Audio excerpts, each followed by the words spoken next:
मोदी के नेतृत्व में भारत एक मजबूत राष्ट्र बन गया है। मोदी की आज दुनिया भर में चर्चा है। पीएम मोदी की अगुवाई में न सिर्फ भारत तेजी से आगे बढ़ रहा, बल्कि राष्ट्र विरोधी ताकतें भारत में कमजोर हुई हैं। विदेशी एनजीओ की फंडिंग से लेकर टेरर फंडिंग, सब पर रोक लगाई गई, जिससे एजेंडाधारी परेशान हैं। भारत को G20 की अध्यक्षता मिल चुकी है। अब किसी भी अंतर्राष्ट्रीय मुद्दे पर भारत का पक्ष अहमियत रखता है। ऐसे में देश के अंदर और बाहर दोनों जगह भारत विरोधी ताकतें तिलमिला उठी हैं।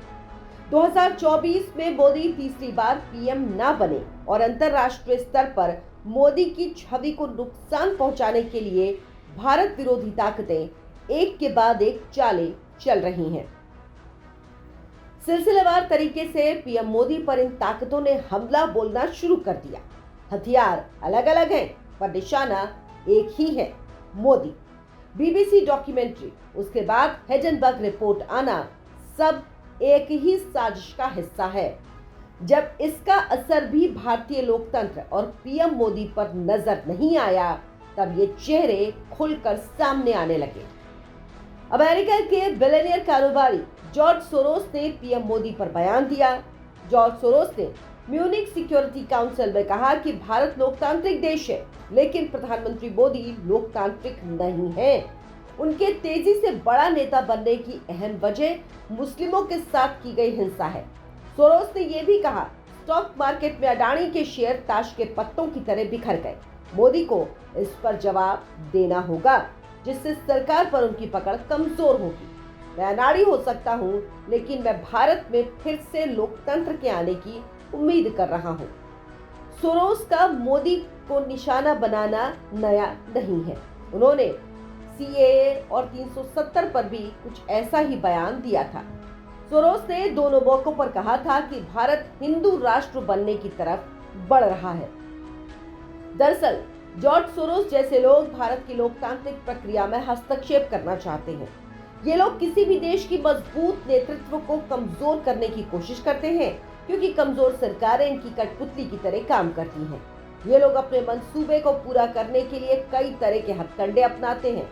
जॉर्ज सोरोस राष्ट्रवाद की विचारधारा को कमजोर करने वालों को फंडिंग भी करते हैं। इनकी अपनी संस्था है, ओपन सोसाइटी फाउंडेशन, जो लोकतंत्र, पारदर्शिता और अभिव्यक्ति की स्वतंत्रता को बढ़ावा देने वाले ग्रुप और लोगों को फंडिंग करती है।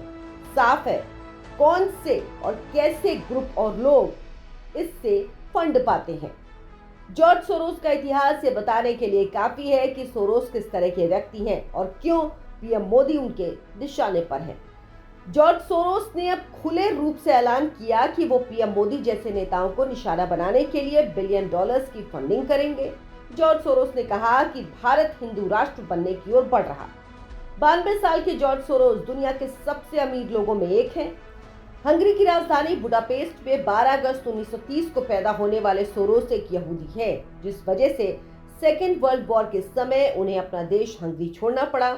1947 से वो लंदन में हैं। उन्होंने यहीं से लंदन स्कूल ऑफ इकोनॉमिक्स में फिलॉसफी की पढ़ाई की।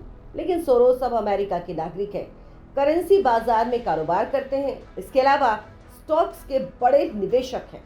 कारोबार और राजनीतिक बयानबाजी के साथ ही कुछ सामाजिक संस्थाओं में भी सोरोस का नाम जुड़ा है। ब्रिटेन के बैंक को डुबोने वाले सोरोस ही हैं, और इस संकट से जॉर्ज सोरोस ने $1 बिलियन का फायदा भी कमाया था। पूंजीवादी अरबपति कारोबारी सोरोस सत्ता में न होते हुए भी सत्ता में दखल देना पसंद करते हैं। अमेरिका में 2004 में राष्ट्रपति जॉर्ज बुश को दोबारा जीतने से रोकने के लिए चल रहे अभियान को चंदे में उन्होंने एक बड़ी रकम दी थी। जॉर्ज सोरोस ने सेंटर फॉर अमेरिकन प्रोग्रेस को स्थापित करने में अहम भूमिका अदा की है। जहां तक हो सके अपने हिसाब से सरकार बनाने की कोशिश में भी लगे रहते हैं। कुल मिलाकर जॉर्ज सोरोस दुनिया के विभिन्न देशों में कारोबार और समाज सेवा के नाम पर वहां की राजनीति को प्रभावित करते हैं, और इसके लिए जॉर्ज सोरोस अपनी दौलत और ताकत दोनों का इस्तेमाल करते हैं। केंद्रीय मंत्री स्मृति ईरानी ने सोरोस के प्रधानमंत्री मोदी पर दिए बयान को विदेशी साजिश बताया। स्मृति ने कहा, विदेशी धरती से भारत के लोकतांत्रिक ढांचे को कमजोर करने की कोशिश हो रही, ये भारत की डेमोक्रेसी में दखल देने की कोशिश है।